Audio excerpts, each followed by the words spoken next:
Hey all, welcome back to my cooking channel. ಇವತ್ತು ತುಂಬ ಸಿಂಪಲ್ಲಾಗಿ ರುಬ್ಬಿ ಹಾಕಿ ಮಿಕ್ಸ್ಡ್ ವೆಜಿಟೇಬಲ್ ಸಾಂಬಾರು ಮಾಡೋ ರೆಸಿಪಿನ ಶೇರ್ ಮಾಡ್ತಿದ್ದೀನಿ. ಇಲ್ಲಿ ನಾನು ಸಾಂಬಾರಿಗೆ 1-2 ಕ್ಯಾರೆಟು, 10 ಬೀನ್ಸು ಮತ್ತೊಂದೆರಡು ನುಗ್ಗೆಕಾಯಿನ ತೊಗೊಂಡ್ಬಿಟ್ಟಿದ್ದೀನಿ. ಈಗ ಇದಕ್ಕೆ ಹೆಚ್ಚಿರುವಂಥ 2 ಟೊಮೊಟೊ, ಸ್ವಲ್ಪ ಕರಿಬೇವು ಯೂಸ್ ಮಾಡ್ಕೋತಿದ್ದೀನಿ. ಈಗ ನಾವು ಮಸಾಲೆಗೆ ರೆಡಿ ಮಾಡ್ಕೊಳ್ಳೋಣ ರುಬ್ಬೋದಕ್ಕೆ. ಇಲ್ಲಿ ನಾನು ಒಂದು ಬಾಣಲಿನ ಬಿಸಿ ಮಾಡ್ಕೋತಿದ್ದೀನಿ. ಇದಕ್ಕೆ ನಾನು 5-6 ಬ್ಯಾಡಗಿ ಚಿಲ್ಲಿ ಹಾಕಿದ್ದೀನಿ, 6 ಚಿಲ್ಲಿ ಹಾಕಿದ್ದೀನಿ. ಇದು ಸ್ವಲ್ಪ ಬಿಸಿ ಆದ ನಂತರ 1-2 ಸ್ಪೂನ್ ಆಗುವಷ್ಟು ಕೊತ್ತಂಬರಿ ಬೀಜನ ಹಾಕಿಬಿಟ್ಟು ಚೆನ್ನಾಗಿ ಸ್ವಲ್ಪ ಎಣ್ಣೆ ಹಾಕಿ ಸ್ವಲ್ಪ ಫ್ರೈ ಮಾಡ್ಕೋತೀನಿ.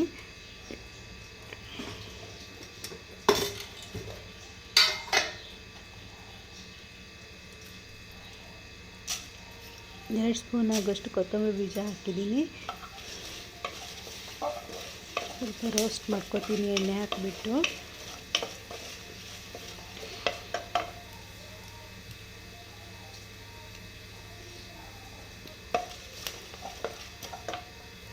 ಈಗ ನಾನು ಇದಕ್ಕೆ ಸ್ವಲ್ಪ ಕರಿಬೇವನ್ನ ಕೂಡ ಮಿಕ್ಸ್ ಮಾಡ್ಕೋತಿದ್ದೀನಿ.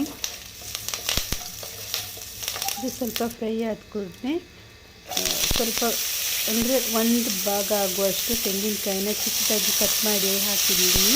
ಅದನ್ನು ಕೂಡ ಸ್ವಲ್ಪ ಫ್ರೈ ಮಾಡ್ಕೊಳ್ಳೋಣ.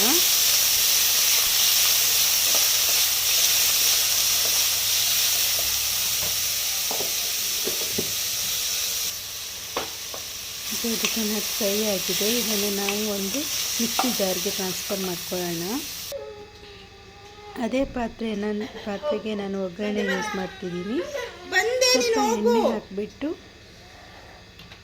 ಎಣ್ಣೆ ಬಿಸಿ ಆದ ನಂತರ ಸಾಸಿವೆ ಹಾಕ್ತೀನಿ. ಸಾಸಿವೆ ಸ್ವಲ್ಪ ಸಿಡಿದ ಮೇಲೆ 1 ಸ್ಪೂನ್ ಆಗುವಷ್ಟು ಸಾಸಿವೆನ ಯೂಸ್ ಮಾಡ್ತೀನಿ.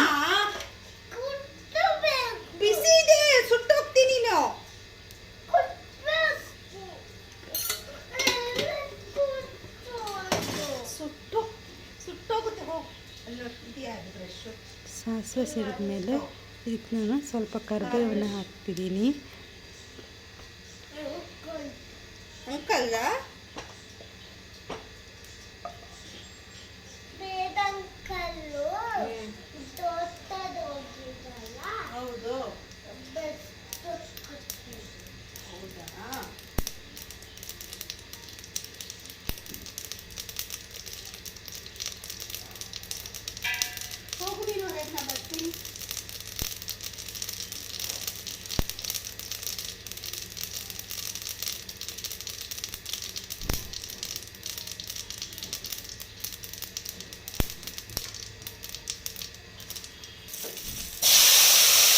ಕರಿಬೇವು ಮತ್ತು ಟೊಮೊಟೊನ ಹಾಕ್ಕೊಂಡು ಸ್ವಲ್ಪ ಫ್ರೈ ಮಾಡ್ಕೊತೀನಿ.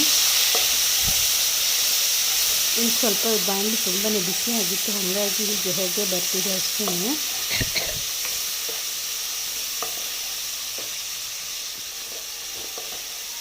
ಟೊಮೆಟೊ ಸ್ವಲ್ಪ ಫ್ರೈ ಆದ ನಂತರ ಕಟ್ ಮಾಡಿ ಇಟ್ಕೊಂಡಿರುವಂಥ ತರಕಾರಿನ ಆ್ಯಡ್ ಮಾಡ್ಕೊತೀನಿ. ಇಲ್ಲಿ ನಾನು 1-2 ಕ್ಯಾರೆಟ್, ಸ್ವಲ್ಪ ಬೀನ್ಸ್ ಮತ್ತು 2 ನುಗ್ಗೆಕಾಯಿನ ತೊಗೊಂಡಿದ್ದೀನಿ. ಇದು ಸ್ವಲ್ಪ ಎಣ್ಣೆಯಲ್ಲಿ ಫ್ರೈ ಆಗಬೇಕು. ಈಗ ನಾನಿಲ್ಲಿ ಸಾಲ್ಟ್ ಹಾಕಿಬಿಟ್ಟು ಸ್ವಲ್ಪ ಎಣ್ಣೆಯಲ್ಲಿ ಫ್ರೈ ಆಗೋದಕ್ಕೆ ಬಿಡ್ತೀನಿ. ನೀವು ಮಸಾಲೆಗೆ ನಿಮ್ಗೆ ಎಷ್ಟು ಬೇಕೋ ಅಷ್ಟು ರೆಡ್ ಚಿಲ್ಲಿನ ಯೂಸ್ ಮಾಡ್ಕೋಬೋದು. ನಾವು ಸ್ವಲ್ಪ ಖಾರ ಕಮ್ಮಿ ತಿನ್ನೋದ್ರಿಂದ 6 ಚಿಲ್ಲಿನ ಯೂಸ್ ಮಾಡ್ಕೊಂಡಿದ್ದೀನಿ. ಇಲ್ಲಿ ಲಿಡ್ ಹಾಕಿಬಿಟ್ಟು ಸ್ವಲ್ಪ ಹೊತ್ತು ಬೇಯೋದಕ್ಕೆ ಬಿಡೋಣ ತರಕಾರಿನ. ಇಲ್ಲಿಗ ತರಕಾರಿ ಚೆನ್ನಾಗಿ ಬೆಂದಿದೆ.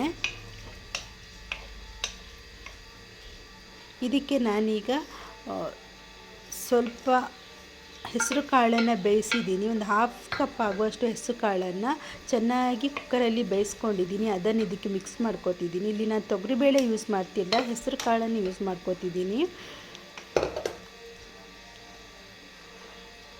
ಹೆಸರು ಕಾಳು ಹಾಕಿಬಿಟ್ಟು ಸ್ವಲ್ಪ ನೀರನ್ನು ಸೇರಿಸಿ ಸ್ವಲ್ಪ ಕುದಿಯೋದಕ್ಕೆ ಬಿಡೋಣ, ಚೆನ್ನಾಗಿ ಕುದೀಲಿ. ಇನ್ನೊಂದು ಕಡೆಯಿಂದ ನಾವು ಮಸಾಲ ರೆಡಿ ಮಾಡ್ಕೊಳ್ಳೋಣ. ಮಸಾಲಕ್ಕೆ ನಾನು ಆಲ್ರೆಡಿ ಫ್ರೈ ಮಾಡ್ಕೊಂಡಿರೋ ಇಂಗ್ರೀಡಿಯೆಂಟ್ಸ್ನ ಹಾಕ್ಕೊಂಡಿದ್ದೀನಿ. ಇದಕ್ಕೆ ಒಂದು ಸ್ವಲ್ಪ ಹುಣಸೆ ಹಣ್ಣು ಮತ್ತು 1/2 ಸ್ಪೂನ್ ಆಗುವಷ್ಟು ಟರ್ಮರಿಕ್ ಪೌಡರ್ನ ಹಾಕಿಬಿಟ್ಟು ಮಿಕ್ಸಿ ಮಾಡ್ಕೊಂಡಿದ್ದೀನಿ. ಇದನ್ನು ನಾನೀಗ ಮಸಾಲೆನ ಬೇಯಿಸ್ಕೊಂಡಿರೋ ತರಕಾರಿಗೆ ಹಾಕಿಬಿಟ್ಟು ಮಿಕ್ಸ್ ಮಾಡ್ಕೊತಿದ್ದೀನಿ. ಈಗ ಇದನ್ನು ಚೆನ್ನಾಗಿ 10 ಮಿನಿಟ್ಸ್ ಚೆನ್ನಾಗಿ ಕುದಿಸ್ಕೋಬೇಕು. ಈಗ ತುಂಬ ಸಿಂಪಲ್ ಆಗಿರುವಂಥ ಟೇಸ್ಟಿ ಆಗಿರುವಂಥ ತರಕಾರಿ ಸಾಂಬಾರು ರೆಡಿ ಆಗುತ್ತೆ. ಇದನ್ನು ನಾವು ಈಗ ನಾನಿದು ಕುದಿ ಬರ್ತಿರುವಾಗ ಸ್ವಲ್ಪ ಕೊತ್ತಂಬರಿ ಸೊಪ್ಪನ್ನು ಚಿಕ್ಕದಾಗಿ ಹೆಚ್ಚಿಬಿಟ್ಟು ಹಾಕ್ಕೊತಿದ್ದೀನಿ.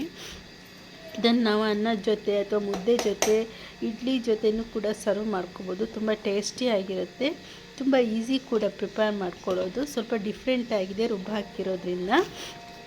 ನೀವು ಒಮ್ಮೆ ಟ್ರೈ ಮಾಡಿ ಮತ್ತು ನನ್ನ ಚಾನಲನ್ನು ಸಬ್ಸ್ಕ್ರೈಬ್ ಮಾಡ್ಕೊಳ್ಳಿ. ವಿಡಿಯೋ ಇಷ್ಟ ಆದಲ್ಲಿ ಲೈಕ್ ಮಾಡಿ. Thank you.